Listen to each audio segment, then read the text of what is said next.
I was going to ask you whether or not there's a permanence to this concept that they have, or whether or not there's a fluidity to it.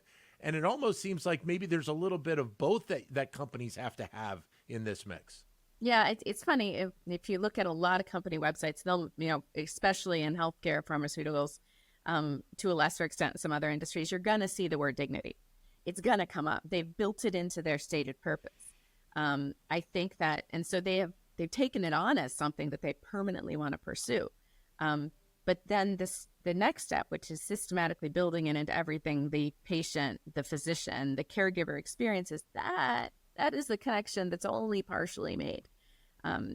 Another thing that's fluid about it is that it may have to change across cultures.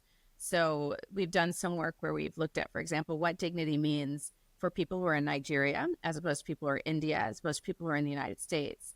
And in India and the US, it's fairly similar. It has a lot to do with being seen and heard and having agency. You see those things come up over and over again. Our Nigerian respondents, though, talked a lot more about being treated fairly as part of a group, because the group identity was extremely important. We also found that consumers in the U.S. were, of the three groups, least sensitive to the affirmation of dignity. And if you affirm their dignity, in some cases, they actually feel like, okay, if you respect me, I'm going to ask for even more from you, which could be an opportunity for firms to grow too.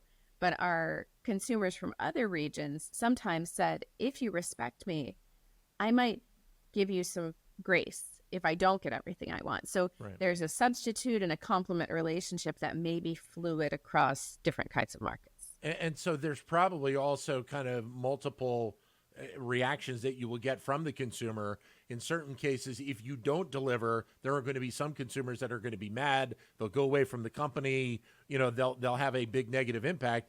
But as you said, some may have a little bit of anger or angst towards the firm. Yeah, there can definitely be heterogeneity. What I'll say is, on average, I don't think you make anything worse.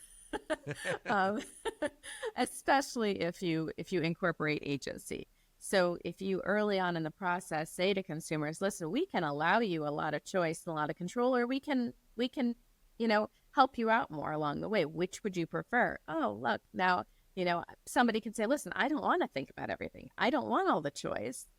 And you just simply send them down one pathway or another. Now, we may get to a point where AI will actually be able to tell who are the people who value agency at every step and who are the people that are happier to have a more supported experience. But right now, it's also not a hard thing to do to ask. And people tend to be able to self-report this kind of thing. So you talk about the next step in the process and potentially being around AI. And obviously, we're learning so much about how AI is going to be impacting what we do on a daily, weekly, monthly basis. I guess most companies are already starting to think about so many things about AI, including this component as well. Yeah, there's a big movement that is focused on data dignity. And these folks are pointing out, again, that representation, which is one of these three pieces of dignity, also means not being seen when you don't want to be seen, which would mean I don't want to be included in that data set that's used to predict everyone's preferences. Or certainly we would want our data to be used in ways that we feel good about. Otherwise, what's basically happening is our voice is being co-opted by a firm. And people do not like that experience. So I think too, there'll be regulations about that will slowly work their way through the courts. But we do need to be sensitive to the way that consumers are seen and heard, and the extent to which they begin to feel that their control is being eroded by the way that artificial intelligence is used to connect with them. When we connect with a person, I think we're all very aware that at the end of the day, we get to walk away.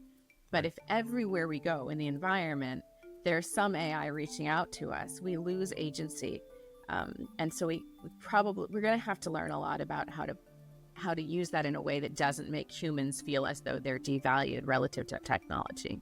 Thank you for listening to The Ripple Effect. We hope you found this episode informative and engaging. Don't forget to subscribe and leave us a review so that we can continue to bring you the best insight from the Wharton School.